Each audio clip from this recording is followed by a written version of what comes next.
As we said on Late Kick Live earlier this week, we'll probably have to have a special edition of a Late Kick Cut because something's probably coming at Tennessee, and it has. Josh Heupel is the new head coach coming to Knoxville by way of UCF. Danny White was his AD there. Danny White will be his AD here. What do we think about this? I want to talk to you specifically. If you're a Tennessee fan, what do you think about it? I've already spoken to a number of you this morning, enough that I've gotten kind of an unofficial mood tracker just on the hire. And you know, sometimes if your internet's not quite stable, or you're trying to download something and you don't know if your phone's frozen or not, and you have the little circle, it's just the processing. We'll let you know when the phone's ready to be used again.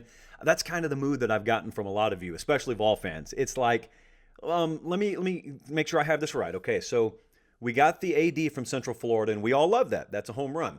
And he came here and he said that he was going to do two things. Number one, he was going to spend whatever it took and he was going to swing for the fences. And number two, it was going to be very secretive. We heard about this guy. We heard about this Danny White character. And as an athletic director, nothing leaks. And he's even been known to throw out some intentional misinformation and misdirection and keep you looking over here because the answer's coming over there. So we expected, if I'm a Tennessee fan, so I'm going to talk right along with you guys now. What we expected a big name hire, because money's not going to be an issue, and also it's going to come out of left field, and we won't know it until, boom, he's on the plane or he's right there in front of us and the players are being introduced to him and it's press conference time. And so what we ended up with is we hired a search firm to go get the same head coach, Danny White, that you had when you were at Central Florida, which doesn't seem to me like something that should cost $120,000, but be that as it may, I've never run an athletic department before. And so the search firm leads you to the guy that you were already attached at the hip with at your previous stop. And then number two, we found out about it like 24 hours ahead of time. So I guess from my perspective now, as I sit back over here in the analyst chair for a second, my first perspective is, wow, I was kind of let down by the last 24 hours. I was led to believe by Danny White's history that the more we heard about this over the past 24 hours leading up to the announcement, the less likely it was. Some of you probably saw what I tweeted. Said, really? Like, you've been hearing these big names, and then all of a sudden, out of the blue, it's Josh Heupel, and there's urgency to get it done right now? I didn't buy it. I guess I was wrong. Instinct sometimes failed me, and it fails me there. But I don't think that most of you know what to think with this. Some of you are happy, some of you are sad, but most of you are just sitting there kind of saying, I assume he's a good coach. He's not my first, second, or third choice, but I also don't want to be negative because I understand the ramifications. I understand the current situation with the program. So I'm glad we got somebody. I just want to sit over here and think about it for a second. I think that's totally fair. I haven't seen a lot of people tossing burning couches off of the roofs of buildings all over downtown Knoxville, but, I haven't seen a ticker tape parade either. So who is he? Who is this guy? Well, Josh Heupel, 42 years old. He's been several places. He was at Oklahoma, played his college ball at Oklahoma, but he coached there. He was quarterbacks, co-OC. He was at Missouri a couple of years. A few years back, he was Central Florida's head coach from 2018 to 2020. The records in those years, 8-0, 6-2, 5-3. So he wasn't wowing anyone by any stretch of the imagination. The trajectory, the little needle, it was red. It was pointed down. So it seemed like record-wise they were headed in the wrong direction. That's not always the perfect indicator of the quality of a coach. Remember, he inherited Scott Frost's program that had been undefeated. So that's what he walked in the door and inherited.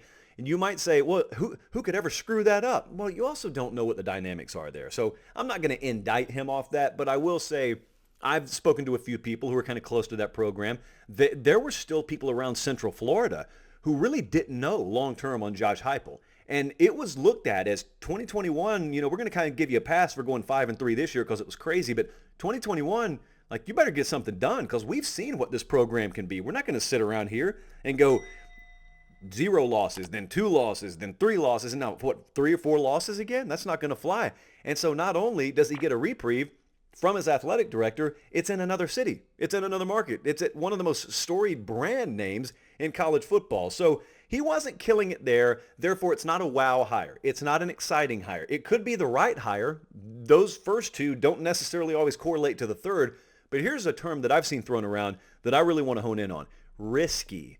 I don't think it's a risky hire at all. For me to understand the risk inherent here is for me to know the full situation. And that's what we don't know. For all we know, Tennessee's impending sanctions from the NCAA may be every bit as brutal as it appears they may be. Now, that's not an assumption I'm willing to make, again, because I'm not read up on it. I haven't been read in on it, I guess is the better way to phrase that. But if you were interviewing for this job, you have been read in on it. And I can tell you, I know it was reported out there, I can tell you right along with those reports, they were in some conversations with some very big names. James Franklin got a little ways down the road with Tennessee. I mean, that was my choice. That was the guy I wanted him to go after. I had heard some whispers. It was not completely ignorant. I was informed a little bit when I was dropping that with you on the show last week. But at the end of the day, you couldn't get anyone to cross the bridge with you because presumably they are not comfortable and were not comfortable with the overall status of the program. And so if that's the case, this isn't risky at all. In fact, as far as we know, it's the very best that Tennessee could do. So how do we look at this? Well, I'll tell you exactly how I'd look at it if I were a Tennessee fan. I got some of them in my family.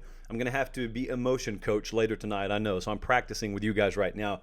Think about the different ways this could go. And just think for a second, not just this year. Think about Tennessee football 2023, 2025, 2026. I'm not even saying Heupel's going to be there in 2026.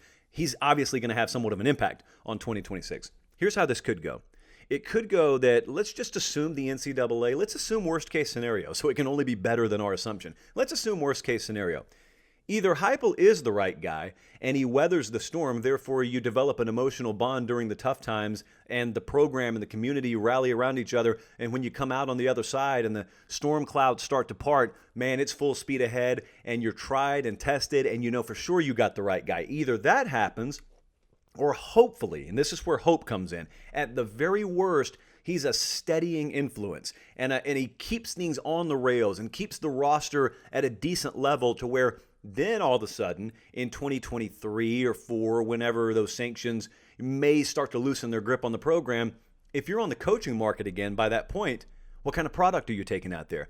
Well, you're taking a product out there that, unlike right now when Danny White tried to make a hire, was just totally unfathomable for most of the big-time coaches. They wouldn't even consider it, only because the tough times may be still to come, and you don't want to step into that no matter how much money you want to pay me. But if we're a few years down the road, we've gone through the sanctions. Also, the roster is not totally gone off the rails. You're not going to inherit a total rebuild from a roster standpoint, and sanctions are behind the program. Therefore, things can only get better. Well, then all of a sudden, you may have hired Josh Heupel to get you through the dark days in order to prepare you for maybe the next chapter of Tennessee football. This is certainly not the strategy of Danny White. The reason I can promise you that is because if that was the strategy, they would have just kept Kevin Steele. Kevin Steele, as head coach, would have accomplished all those things. So whether that's the motivation and whether that's the strategy, sometimes strategy doesn't work out. So I'm saying those two scenarios are the ways they could work out, but here's the way everyone hopes it works out. Everyone obviously hopes, number one,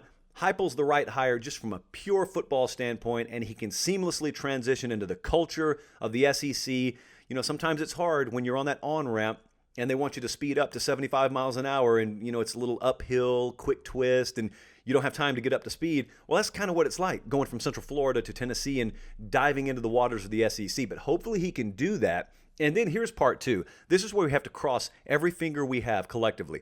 Hopefully what's already happened to Tennessee weighs on the NCAA Infractions Committee's mind, and they look and they say, well, wait a second. They did an internal investigation first off, so they're the ones who tipped us off, not the other way around. B, there's already been sanctions imposed on them. Look at their roster right now. I mean, look at their numbers. Look at how decimated their team is just by the mere whiff of the fact that we may hand something down. They're proactive in nature. We're going to reward them. You know, let's shave a few scholarships off, maybe a bowl ban for 1 year, but by and large, what's done is done. Tennessee's already punished themselves. If that happens, then it's go time. Because if that happens, they're not taking away anything you were going to achieve. Tennessee was not going to contend for the playoff or the East in 2021 anyway. But they could if everything aligns in 2023 or 2024. And if that's the way the NCAA goes, and that's the way Josh Heupel fits as a coach, then everything's on the table for 2023 and 2024. I know it's a long way away, but kids who are committing in this very class, this signing class, they'll still be with you in 2023. So it's really, in another sense, it's not that far away. So those are the quick thoughts on Josh Heupel. Again, I'm fascinated to hear what you actually have to say. Tennessee fan or not, but especially Tennessee fans, in the comments below, just let me know. Just give me one phrase or give me 4 paragraphs if you want to. Your thoughts on the hire and where you think Tennessee's headed short-term and long-term. Thanks for checking it out, guys. We'll see you on the show on Late Kick Live right here tomorrow night.